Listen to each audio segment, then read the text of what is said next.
development sessions for IBANs. My name is April Howe, and I will be your facilitator for the next hour. Hopefully many of you have been on the call last week. We did the first part of dealing with the difficult customer, and so today we're going to do part 2. So welcome everybody. I see there's still a few folks logging in. So I'll just wait 1 second till we give everybody a moment to get settled. Hey April, it's Noreen from Wedgwood. How are you? Hey Noreen, how are you? Not too bad. If you could just give me a couple minutes. I just got this actually set up here on a computer. We had to move the meeting this morning from our boardroom and reschedule it into an office. So okay, if you could just give me a couple minutes to get everybody in here. Go right ahead, Noreen. Greatly appreciated. Okay, go right ahead. I'm just going to put you on hold on my side. Okay. Okay, thanks.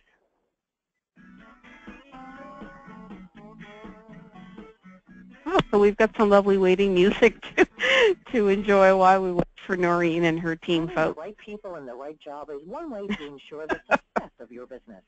Talk to our risk consultants about ways we can help make this a reality for your business.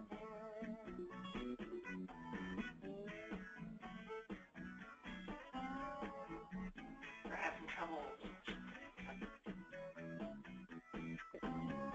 Just how much should you insure your home or business?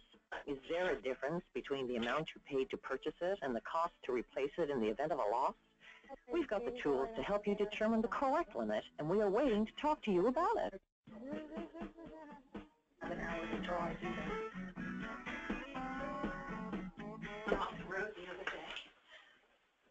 Okay, April, I've got 3 here, 2 more coming, so just give me another 2 minutes if possible.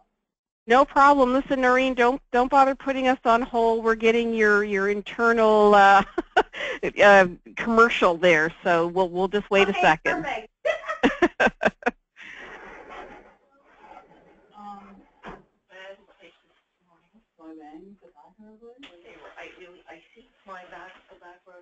Thanking everybody for their patience while we get set up this morning. Much appreciated. Oh, no problem. No worries. Thanks, guys.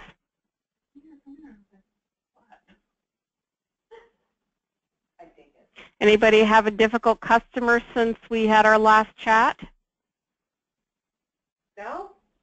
Oh, nice. Lucky you. Yes. That's pretty lucky, knock on wood. Of course, it's only been a week, so. Maybe you send off some great vibes, then we won't have any. You know, I'm going to do my best on that. I'm going to do my best. Okay, April, all of Wedgwood's here. Have a great meeting. Hi, Wedgwood. Thanks for coming. Hi. Hi, guys. Thanks, everybody, for joining us this morning. This one was a little bit earlier than we typically have our sessions, but we were snowed in last week, as many of you know, and as many of you experienced yourselves. So really appreciate everybody's flexibility and making it in today.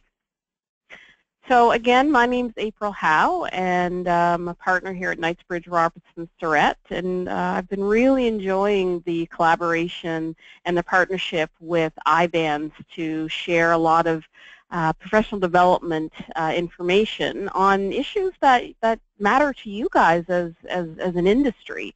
So it's been really great, and really appreciate the feedback that we've been getting. So as we look into the future, if you have topics that are of particular concern for you that you'd like some PD on or some discussion around, let IBANs know so that we can make sure that we're tailoring these sessions for you. We want to make sure that we're hitting, somebody put us on hold and we're getting your commercial. So we're going to ask whoever's got us on hold to let someone know to get us off hold. Discuss your liability limits with McLeod Lorway. Well, McLeod Lorway, you've got us on your commercial, your internal commercial. So if there's anybody on the call, there we go. Thank you. Those are great when you've got a customer on hold. Not so great on a conference call. So as I was saying, folks, we just want to make sure that we're hitting topics that matter to you. So your feedback's really, really important. If you liked it, if you didn't like it, so good, bad, and ugly feedback is all welcome. Much appreciated. All right, so let's jump in. Let's talk about, or continue to talk about, difficult customers.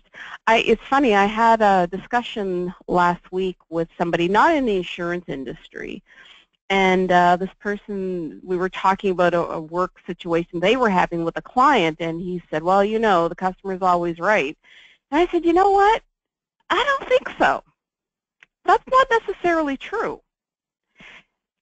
You have to think about how you treat your customer, but that doesn't always mean that your customer is right. And so today I want to talk about some of the actual strategies that you use, that you can use in dealing with difficult customers. And I've had a few in my lifetime, and I'm sure many of you have dealt with this, almost all of you, I'm sure at one point in your career, have dealt with the difficult customer. And so I'd ask you to sort of think back to how you dealt with it at the time, and hopefully there will be some components of today's session that will have you maybe rethink of a way to deal with difficult customers, or maybe, you know, consider what you would have done differently in the situation you found yourself in the past. Okay. So I want to make it clear that the strategies that I'm going to talk about actually are pretty simple. A few of them have a little personal strain on you that you'll have to engage, but the strategies themselves aren't that difficult. It's just a matter of employing them and knowing when and how to employ them. So that's really what I want to touch on. So, you know, how many times have you heard that, you know, how important listening is in any sort of business communication, personal communication for that matter, and how important that is? And so what does listening actually mean? And so when I ask people that question, and I'd love for anybody to jump in, but when you think about what listening actually means, what's happening when you're listening? Or what's not happening when you're listening? Anybody have a thought on that? Everybody went quiet on me again. You're doing good there in the beginning, guys. So when you're listening, obviously, you're not talking. And when you're listening, you're also not thinking about what you want to say next. You're actually engaged in the other person. I'm a certified coach, and so one of the things that I do and have to do in my job, there's sort of 3 levels of listening that I try to engage. So the first level is what a person's saying. So just the words. And that's kind of literal, right? The second level of listening is listening for what you think, what they think. So they think I'm incompetent, they think we're being unfair, they think. So thinking about what they think. And then the third and the most challenging level to sort of get at is what a person might believe. So the difference between what someone thinks and what they believe is that think is usually on an emotional level, and what a person believes is that deeper inner core around values. So what are the values that you're hearing in what a person is saying to you? So what they're saying, what they're thinking, and what they believe. And those are the 3 levels. And if you're really good and a really solid listener and you've been doing this for a while, you can almost tap into that. So once you get down to that 3rd level around core beliefs, that's when you know, A, that your listening has gone really deep. And you'll likely be able to find a place that connects with that person in your conversation. So if you're dealing with someone and they say to you, look, we both know that this is bull. We both know that you guys are just trying to make more money. And I'm sure you've heard something like that. You know, for many of you, that would be front lines with customers. So what they're saying, obviously, is clear. What they're thinking is, or the emotion around it, is anger, a sense of being treated unfairly. And so the value that's there is fairness, right? That's the core value that they feel is being stomped on. So when you get down to that level, that's what you want to attack. That's what you want to address is, you know, my sense and what I think I might be hearing from you is that you feel that this is not fair. Let me explain to you why this is the way it is. Let me help you understand that.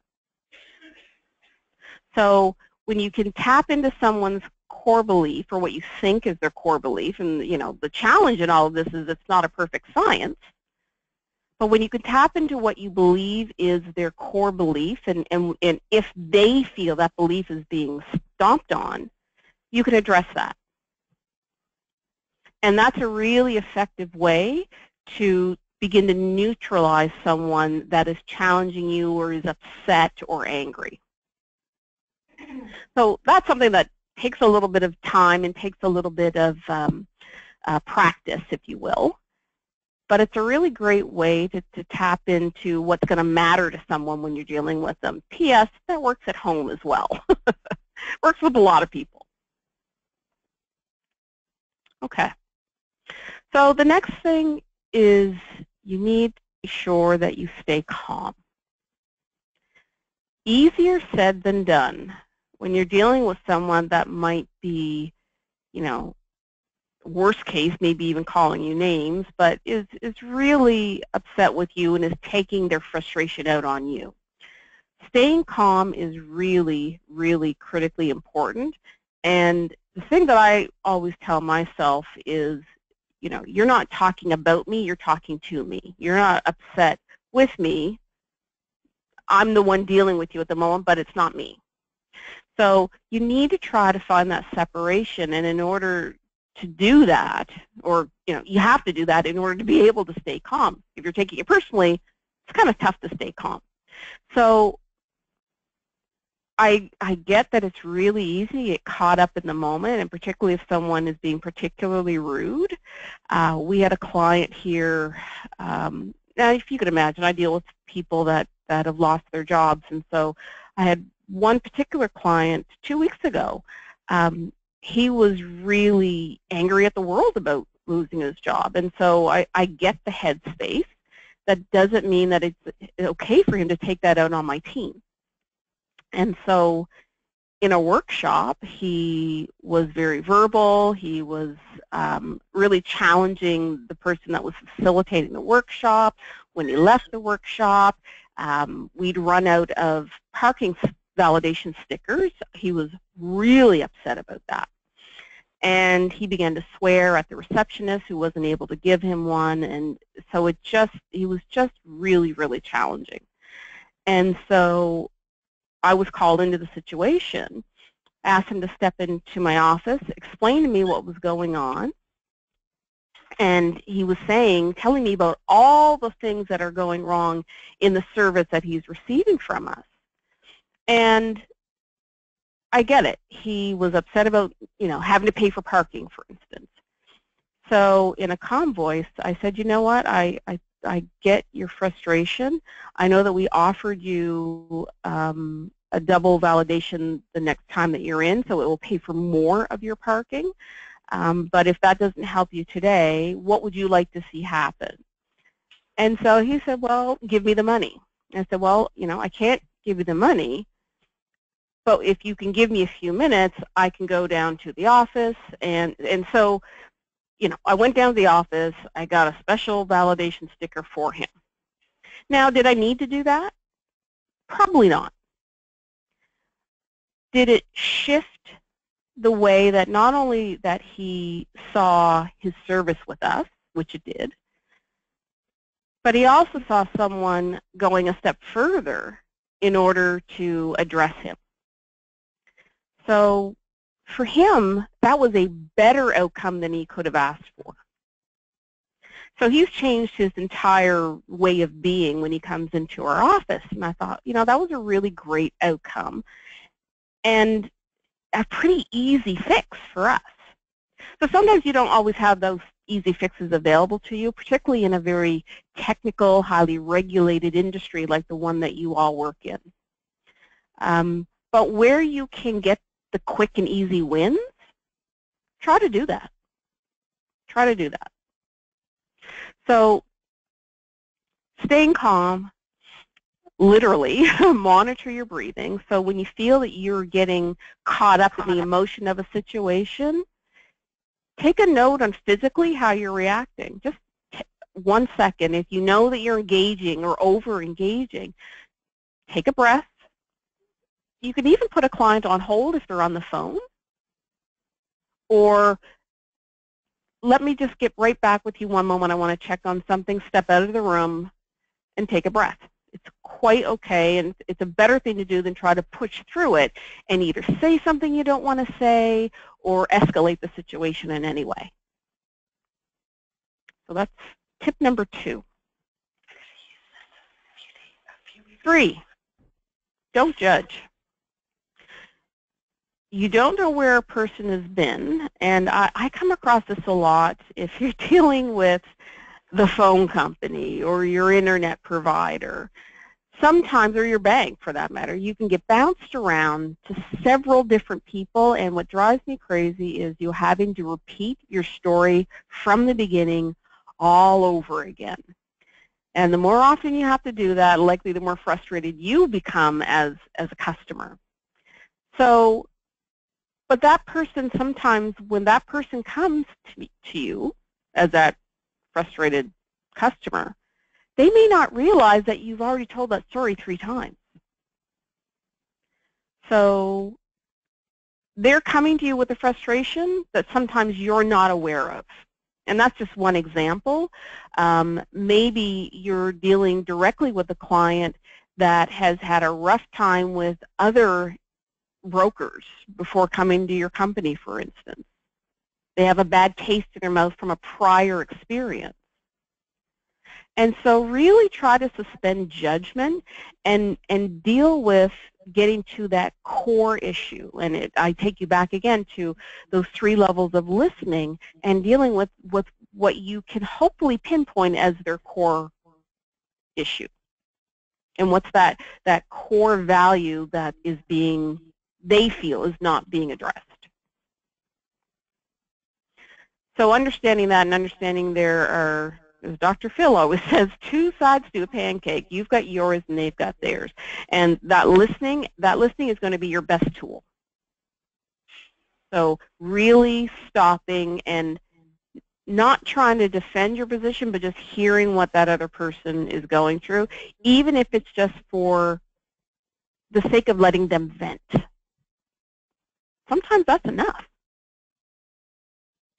So if someone is acting unreasonable, what they're thinking or what the emotion around that is can be fear, vulnerability, possible sense of loss. So when someone is acting unreasonable, it's fueled by a core emotion. So just try to listen below the top layer, and oftentimes that will help you through those scenarios. Okay. Reflect, respect, and dignity. So really we're talking about professionalism. And I remember being in Sears in Penhorn Mall, and there was a really young, very young lady. She must have been about, I don't know, maybe 19, in the shoe department. And I was looking at a pair of slippers, and I'd asked her if she could get me the slipper from the storeroom. And I remember her saying to me, "Yeah, just a sec," which kind of struck me. I wasn't thrilled with it, but okay. And so I waited and I waited and I waited. And I went up to her and I said, "Just want to make sure you didn't forget about me. Just to get you to check on the slipper." And she said, "I said just a sec." So I thought, okay. Now, I'll admit, I'm getting a little wrapped up in this because I'm not understanding why she's being so short with me, and she's the one that's supposed to be providing me with customer service. So the third time, so now, I don't know, 15 minutes has gone by, I asked her, I said, look, if you're too busy, I can get somebody else, just direct me. And so she sighed and sort of threw her eyes up into the air. And so I asked her, I said, look, are you having a tough day? Am I bothering you? So the contempt that she showed me did not give me the space to let her off the hook. So I said, look, is your manager in? And I just shared with the manager what my experience was. Now, how could she have handled me differently? Even if she's having a bad day, you still have to put that aside. You're still in a position where you need to separate what's going on in your life from the service that you're giving a customer. And that's not always easy because life doesn't put itself on hold just because you're having a bad day. So that's reality. But in the end of the day, they are the client, and they do owe you do owe them your respect. Doesn't mean they're right, but you do owe them your respect for as long as they're, being respectful to you, and even when they're not, you need to find a respectful way to deal with that. So matching their contempt or matching their disrespect is clearly not the way to go, and it's just not professional. Not that any of you would do that, I'm sure. Number 5, seek help. So looking for others around you, I think sometimes we feel an obligation to fix it ourselves, and that we should know enough to not have to pull somebody in. Sometimes it's a matter of looking for help to ask somebody to go check into a file while you're talking to the customer. So don't be afraid to call in the troops if you need to deal with a customer and you only have 2 hands and 1 mouth. Asking someone to do something for you is a really great way to expedite the situation. So, most of us work with helpful colleagues. Give them the opportunity to help you out when you're dealing with a particularly challenging customer. That's a great way to, as I said, expedite things and just be efficient with them as well.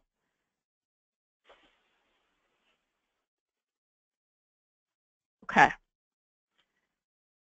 So the line that drives me crazy when I'm dealing with an organization, or if I'm the customer and they say, well, that's the rule, or that's the policy. That's, to me, and a lot of you may disagree, but that's a cop-out. That is a cop-out of a way to explain to a customer. So obviously we have policies in place. Telling them that is the policy typically doesn't help. Explain why the policy exists. Explain why the policy is in place. So giving them the law without the explanation is typically not helpful. And if you say, that's the way it is, and in essence you're telling them, well, you just need to accept it. And so you don't want to demand that they have to accept it, and sometimes they do, honestly. But what you want to do is explain why the policy is in place. So we have this policy in place because, there are rules, there are regulations, and if it's law, then explain that. So just give people context as to why something is there so that they understand. And oftentimes your hands are tied. So they need to understand the full context of that. So making sure that a customer is clear on what the rules and regulations and policies are and why that is the case, which, yes, takes a little bit more time, but you're really elevating your customer service to that person even if they don't agree with the policy. So you might want to think about, ensuring that you have really great context around the policies that you deal with on a regular basis so that you can share that with customers. I mentioned earlier about allowing people to vent. It's not as though you're to be a punching bag, but sometimes just letting someone get something off their chest can de-escalate a situation on its own. Just letting them talk it out and listening. that in itself, again, I come back to that listening point. That's such an important tool in your toolbox for dealing with customers that are upset or being challenging for whatever reason. That should be your go-to. Okay. 7, don't patronize. And we're smart. We know when we're being patronized. Telling someone that you understand not only typically doesn't help, it's kind of irrelevant in a sense. So I get empathy, and empathy does matter in these scenarios, but I understand without any real problem-solving skills around it, wrapped around it, doesn't have a lot of weight. So thinking through, how you use your language, and don't use those phrases, I've been there and I get it, which I've been saying this whole time, but having someone understand or telling them that you understand without them having any means for resolution, or at least an understanding as to why something can't be resolved the way that they want it to, I'd much rather you spend your time explaining those things to them than trying to pacify with terminology like, I understand and I get it. Instead of I understand, you might even, acknowledge their feelings by saying, I hear that you're frustrated. I want to try to do something about that. Asking them to engage. So tell me more about your conversation with so-and-so. Tell me more about that situation so I can get a better understanding and be in a position to help you. So engaging them with language like that often will pull them out and have them feel like you're there to support them and you're there to help them.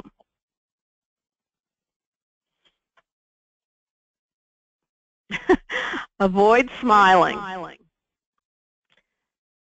Some of us will smile nervously. Some of us will smile because maybe that's your nature.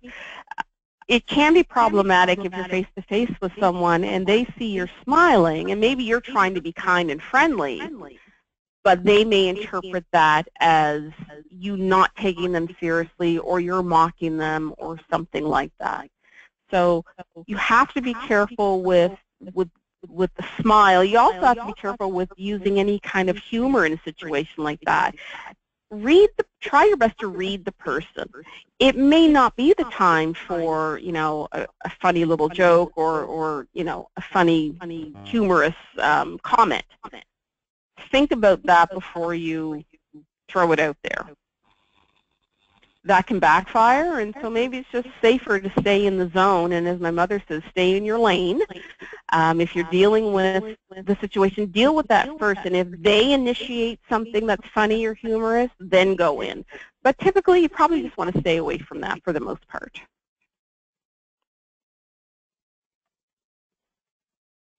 Nine, don't act defensively. You don't want to defend yourself or your organization, and we all know what defensiveness sounds like. Oftentimes when we hear someone that is being defensive, we don't necessarily feel that they're working in our best interest, and that's what people want to feel. Customers want to feel that you're there to work in their best interest. Now, obviously, you're there to work in the best interest of the organization and service your client or customer. And so you have to walk that line. In that conversation with them, they want to understand, how can you help me?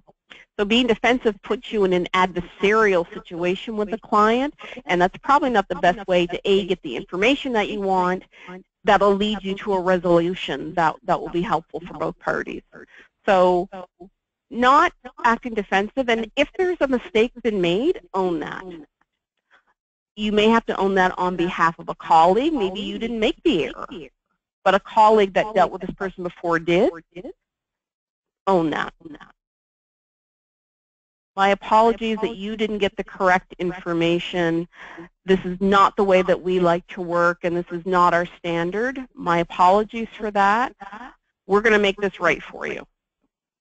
You're not perfect, and mistakes will be made, and the best way to deal with that is just to own it.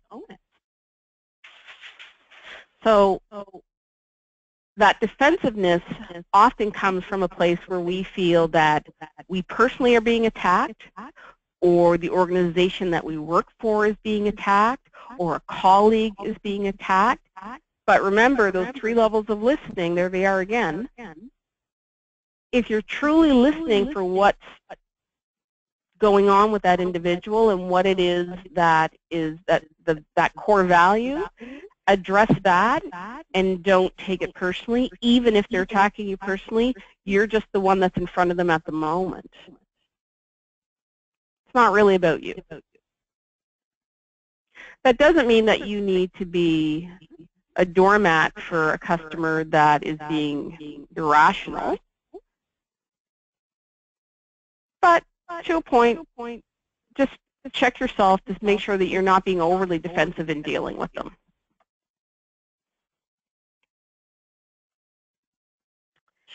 Don't return anger with anger. You see the Hulk as being a Batman there. I spend a lot of time finding these animated images, so I hope you're enjoying them. So look, it's so easy to find ourselves in a situation that we're, again, as I said earlier, returning the anger or matching the contempt. We don't want to go there. You want to make sure that you are absolutely of the highest level of professionalism throughout this entire exchange. Oftentimes, and I'm sure in most of your organizations, these interactions are recorded, and that's for good reason. I mean, there's professional development opportunity, there's training opportunity in doing that. And so make sure that you're thinking about, how am I sounding, how am I appearing? I know in some of the training that we do a lot of role playing. I make a really great disgruntled customer if anybody ever needs me to come in and be a disgruntled customer for training purposes. I do it quite well. But it's good to map that out. It's good to get some thoughts, and as I said in our last session, to have some policy around how you deal with customers, and where's that line where you can hang up the phone or ask the client to call back. I mean, what is that line? What does that policy look like? But in the moment, really think about how you're engaging from a physical, from a verbal perspective, and from in terms of what you're saying. So it's really tough when you're a little amped up to keep your voice low and calm and monotone, but it's a really, really great strategy in dealing with those clients. In the work that we do here in my firm, talking to somebody and keeping my tone low and even and calming, no matter how upset that person is getting, is one of the best tools that I have. When someone's upset, let them finish their sentences. We often want to jump in because, well, again, we're amped up, or we think we have the answer, and so, or they're saying something and it's not correct, and we'll jump in and talk over them. Never helpful. That usually just increases anxiety and elevates the level of the conversation. Even if they're wrong, let them finish their sentence and then respond. What happens if it's vice versa, if they're not letting you finish your sentences? That's a great point. So when you can find a pause, ask them if, I'd really like to share this information with you. Can I have the floor for a second? I'd just like to explain the reason for the policy or for what it is. And again, that's a great question, because sometimes you have to decide, either as an individual or as an organization, where's the line in dealing with difficult customers. So, for instance, we have a policy here that if somebody swears at us, that's it. You can hang up the phone. We are not obliged to deal with that in any way. So that's a policy. So do you have a policy for difficult customers? And if not, is that something you should have with some discussion amongst the group of folks that are client-facing? What does that look and feel like for you? So if someone's just going on and angry and on, you have to decide how effective are you able to be in that conversation. Sometimes it's, let me get you some information. I'm going to put you on hold for a second, and the hold is just to get them to calm down. Sometimes that works. So you have to decide how far do you want to go in this conversation with this customer. Can you be effective? Do you have answers in the moment? Or is it just best to let them go and then come back to them with answers? Well, that's a great question.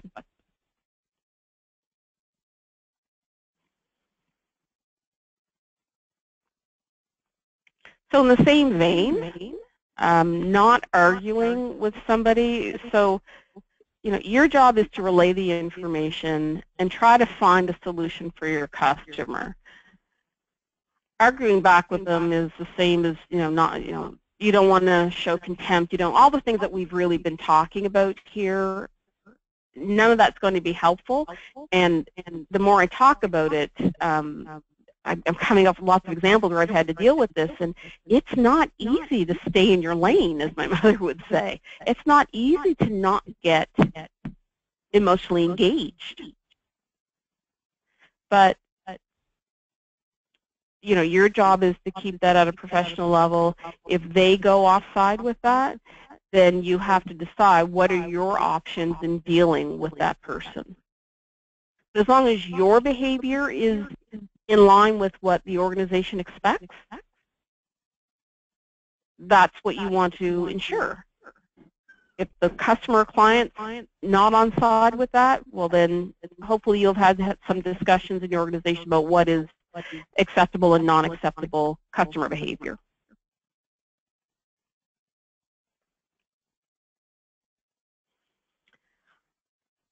So I mentioned this a little bit earlier about taking ownership if there's a mistake.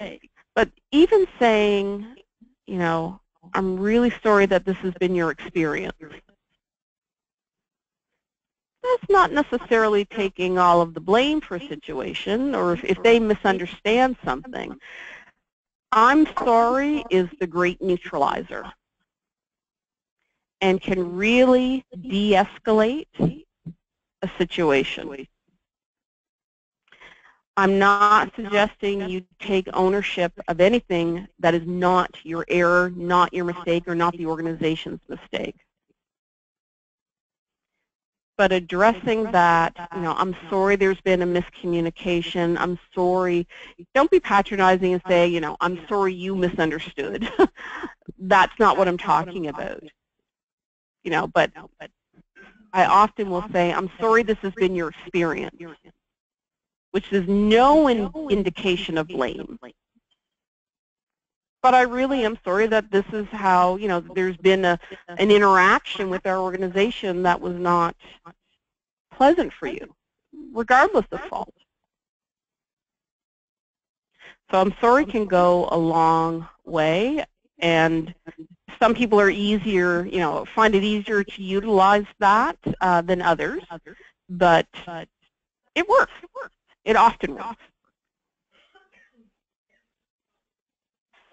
So this is what I was just speaking about around setting your limits and boundaries. You have every right to be assertive. So if it's a matter of saying, sir, your tone is getting very escalated, so be very almost literal with how you're addressing someone. Sir, I don't appreciate the language that you're using. I'm going to hang up the phone now, and I will have a colleague return your call. That's fine. But you have to know where that line is first. Letting someone know that you don't appreciate their, you know, you don't need, you know, please don't yell at me. Please don't speak to me that way. You have to draw a line where you feel that you're comfortable having the conversation. If someone goes over that line, give them warning. or find a way to exit that conversation. So maybe you don't talk about your personal boundaries or limits. Maybe you just say, sir, I want to get you the best information that I can. I would like to call you back in 15 minutes after I've had the opportunity to go through your file more thoroughly. That might be your out. But please know that, and I would think that your organization would support you not having to deal with irate customers and take any level of berating. But it's great as teams and as organizations for you to have the conversation around what is acceptable and what strategies as an organization do we want to adopt in order to deal with clients or customers that are acting that way. If it only happens a few times a year, great, but at least there is a mechanism in place that employees understand how to utilize when it does happen. It's a simple thing, but it's a really great tool.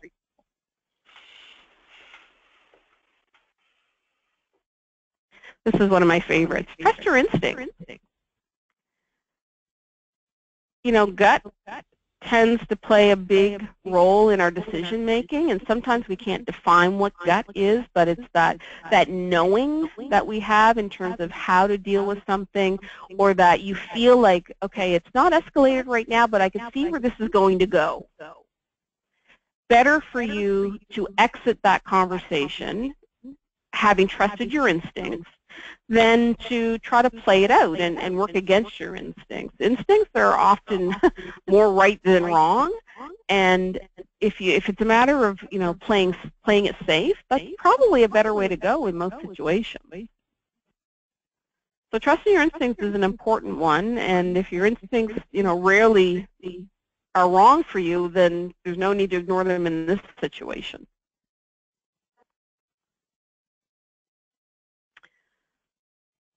One response does not fit all. So that's a very, very true statement. So while it's great to have a policy in place, you want to utilize that with some flexibility around the individual and what your interaction overall has been with them. So if it were, a more mature elderly woman and she mistakenly swore, I probably wouldn't hang up on her. But if it were somebody else, maybe that was younger, and they were angry and they were getting upset and they swore, then I might hang up the phone. So it's using your judgment, and again, calling back to that instinct, to assess every situation and to assess yourself how you're responding to the situation. So you just don't assess the individual, assess yourself and where you are with it, because from one day to the next you may not always be in the same space in terms of your ability to deal with that. So take all of that in consideration and then make a decision.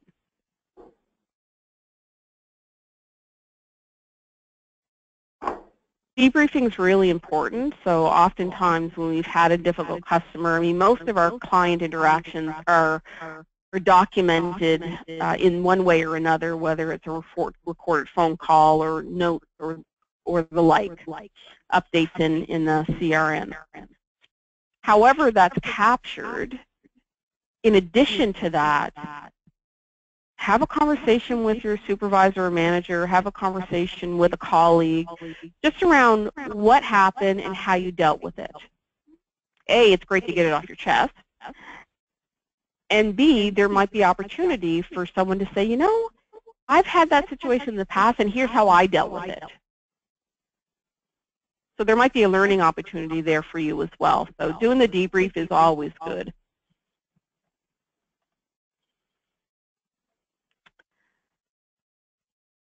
Discharge your own stress around these situations. So what I find interesting is when we're being, when someone's coming at us and they're upset or being challenging, because we're asking you to be professional, you end up suspending what might be your natural reaction to that. So you sort of have to hold that in a space and compartmentalize it.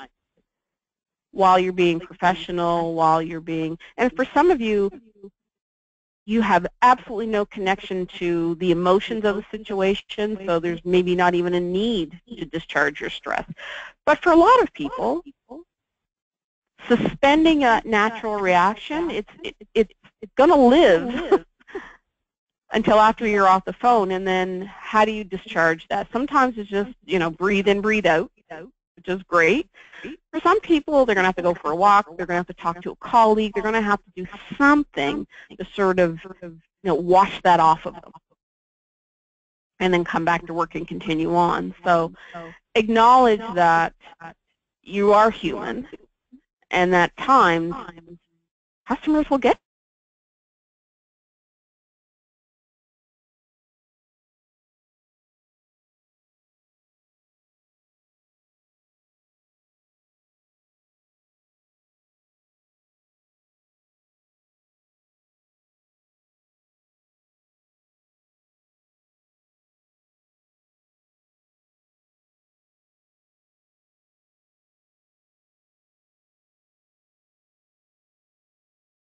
department.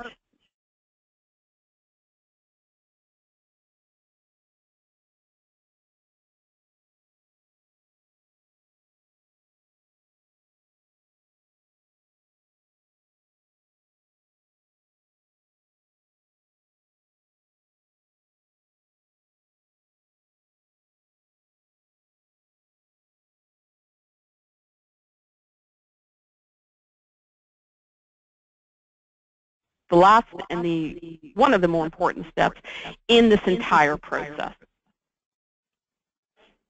Okay, so 17 steps.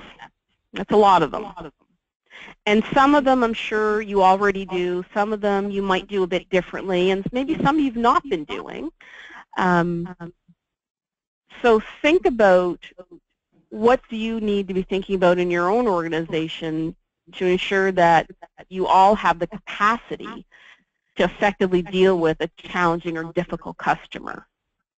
It's been an interesting conversation. We've got about 10 minutes left, and I'm just wondering, are there any specific questions or maybe situations that you want to share that you've had to deal with in the past that anybody can talk about?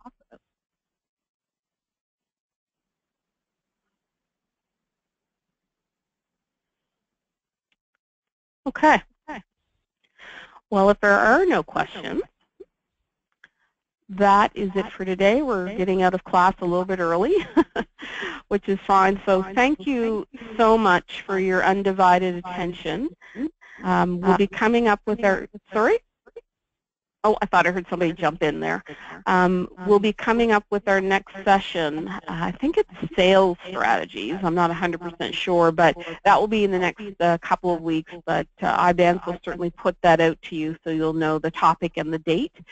And until then, I hope everybody has a great Tuesday. All the best. All the best. All the best.